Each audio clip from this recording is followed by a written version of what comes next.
মৃতদের কাঁধে নিয়ে কয়েকজন গ্রামবাসী কোনো রকমে হাঁটু সমান কাদা জল পেরিয়ে সৎকারের জন্য শ্মশানের উদ্দেশ্যে এগিয়ে চলেছেন। শ্মশান যাত্রীরা তাদের সেই দুর্বিষহ যাত্রায় ছবি তুলে ধরেছেন নিজেদের মোবাইলে, আর সেই ছবি ছড়িয়ে পড়েছে সমাজ মাধ্যমে। এ যেন মরেও শান্তি নেই। বেহাল রাস্তা, হাঁটু সমান কাদা জল পেরিয়ে দেহ সৎকার করতে নিয়ে যেতে হিমশিম খেতে হচ্ছে শ্মশান যাত্রীদের। পূর্ব বর্ধমানের খণ্ডঘোষের গোপালবেড়া পঞ্চায়েতের ইন্দুটি গ্রামের শ্মশান পর্যন্ত প্রায় 800 মিটার রাস্তার বেহাল অবস্থা। কাদা জল পেরিয়ে এক প্রকার বিপজ্জনকভাবে দেহ সৎকারের জন্য নিয়ে যেতে হচ্ছে। অভিযোগ, বারংবার পঞ্চায়েত এবং প্রশাসনিক স্তরে জানিয়েও কোনো সুরাহা হয়নি।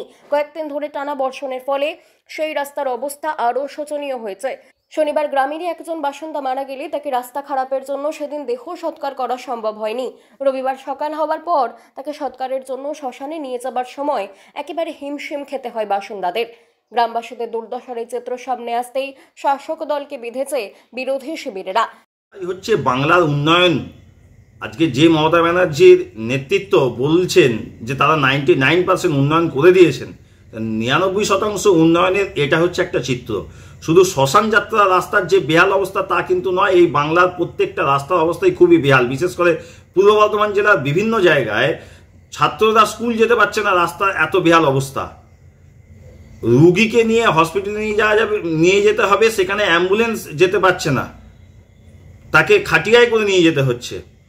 এই ধরনের বিভিন্ন চিত্র রয়েছে। তৃণমূল কংগ্রেসের আমলে রাস্তার হাল বেহাল, রাস্তার কোনো উন্নতি হয়নি। উন্নতি হয়েছে রাস্তার নামে কাটমানি খাওয়া।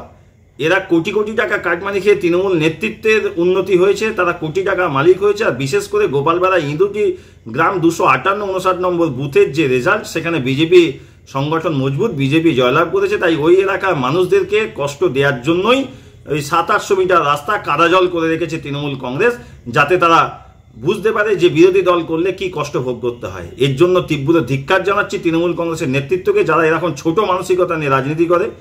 বাংলা খবর, আপনার রাজনীতি, আপনার আওয়াজ।